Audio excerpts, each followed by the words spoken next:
Halo semuanya, Assalamualaikum warahmatullahi wabarakatuh. Welcome back to my channel.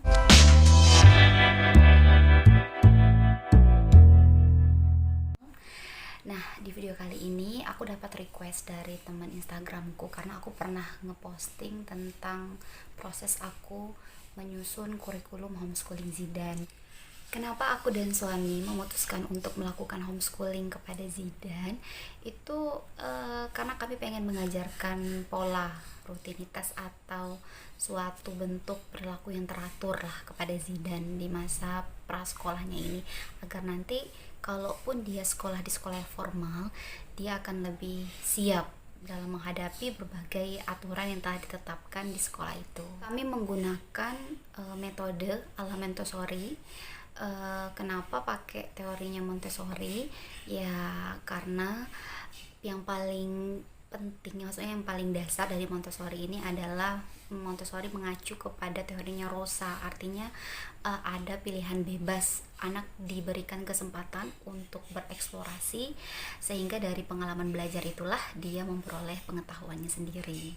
Sebenarnya aku pernah bahas tentang teorinya Montessori ini di salah satu video di channel YouTube aku. Kalau teman-teman pengen tahu mulai dari biografinya, sekolah ala Montessori-nya, kemudian periode sensitif dari teori Montessori, teman-teman bisa klik link di pojok kanan atas ya.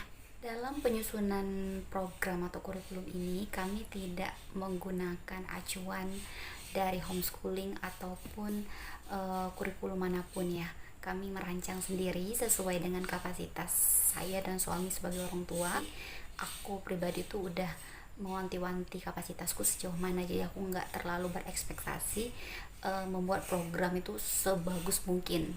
Nanti malah yang terjalankan malah nggak sesuai dengan apa yang aku tulis, itu kan malah miris sendiri ya. Dalam penyusunan program itu kami hanya menggunakan satu panduan, yaitu dengan menggunakan ebook dari Elizabeth G. Henstock dengan judul ebooknya Teaching Montessori in the Home, khusus memang untuk anak-anak prasekolah. Di buku Teaching Montessori in the Home ini lengkap banget ya pembahasannya teman-teman, mulai dari kajian teori Montessori itu sendiri, kemudian berbagai exercise yang bisa teman-teman pilih untuk dimasukkan ke dalam kurikulum homeschoolingnya. Dan ini contohnya kayak practical life exercise, early sensorial exercise, reading and writing exercise, dan seterusnya ya.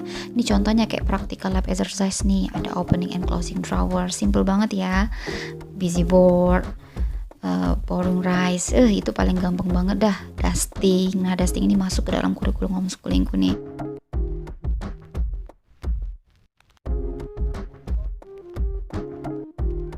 Banyak banget ya, nanti teman-teman tinggal pilih aja deh kira-kira yang teman-teman sanggup untuk menjalaninya dan cocok untuk anak usia berapa yang teman-teman ajari gitu. Nih yang kedua kayak sensorial exercise. Contoh kegiatannya itu kayak the tower, nyusun balok nih, pasti mainan di rumahnya udah banyak ya teman-teman ya.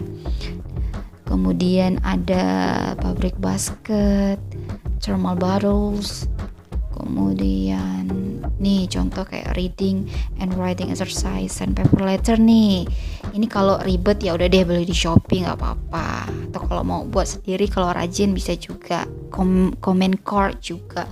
Kalau ribet nggak print sendiri ya udah beli yang jadi aja. Pokoknya semampunya teman-teman deh.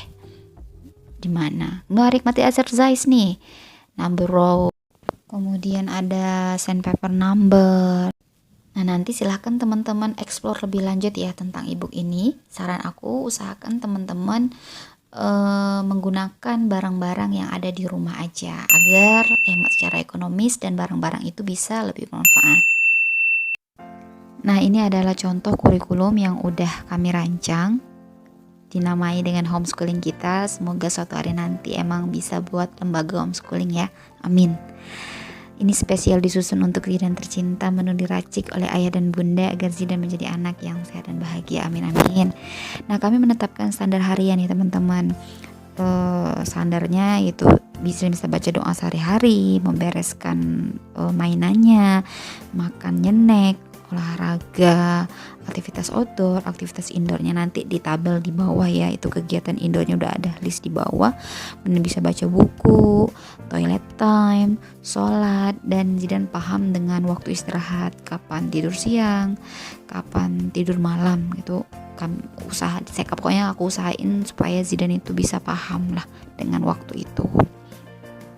Nah, untuk detail kegiatannya, aktivitas indoornya ini aku dan suami ambil dari ebook itu nih. Kalau teman-teman mau cari sendiri juga nggak apa-apa. Nih ada kegiatan bahasa readingnya atau writingnya, pre-math, practical life.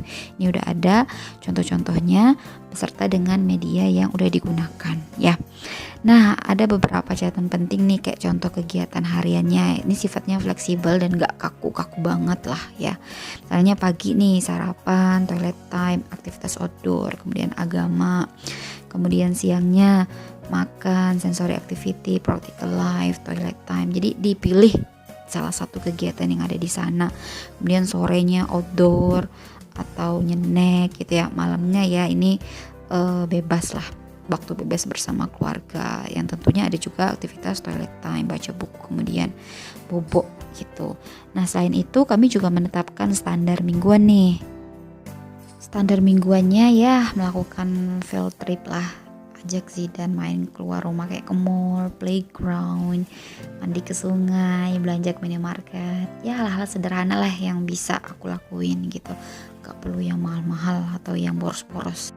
Untuk standar akhir, lakukan screening dengan mendatangi klinik tumbuh kembang, psikolog anak, atau bisa juga nih melakukan screening online karena ada beberapa lembaga yang menyediakan screening online yang dapat teman-teman akses di Google. Nah, untuk catatan nih, teman-teman mungkin bisa nyontek juga catatan dari kurikulum ini. Kegiatan ini bersifat fleksibel ya, jadi kontekstual banget, gak usah kaku gitu. Usahain ya emang konsisten supaya Zidan tuh paham rutinitas. Kemudian kegiatan yang sifatnya belajar kayak practical life, sensory yang kayak udah ada di tabel tadi itu usahakan digilir, bisa harian atau mingguan. Kalau bosan ya diganti, atau tiba-tiba nih pas lagi main permainan tertentu tiba-tiba kepikiran merancang permainan yang lain, boleh aja dimasukin ke dalam list. Jadi ini sifatnya gak kaku ya teman-teman. Kemudian kalau bunda lagi sholat, usahakan Zidan sholat, atau apapun kegiatan ibu usahakan libatin anak dalam setiap kegiatan itu. Kemudian ya itu tadi, manfaatkan barang-barang yang ada aja. Beri reinforcement baik untuk anak kita ataupun kita sendiri nih, terserah mau apa reinforcementnya. Kemudian tidak perlu harus target lah, misalnya dalam seminggu permainan ini harus habis, dalam seminggu anak ini harus pintar, gak usah lah, pokoknya zero expectation. Yang penting anak kita sehat dan bahagia. Jangan lupa untuk mendokumentasikan setiap kegiatan kita agar kita punya kenangan. Untuk pengaplikasian program dari kurikulum tadi, gimana contoh praktek langsungnya, bagaimana cara aku praktekin ke Zidan akan aku share di next video ya. Jadi jangan lupa di subscribe supaya teman-teman tidak ketinggalan informasinya. Sampai ketemu di video selanjutnya. Assalamualaikum.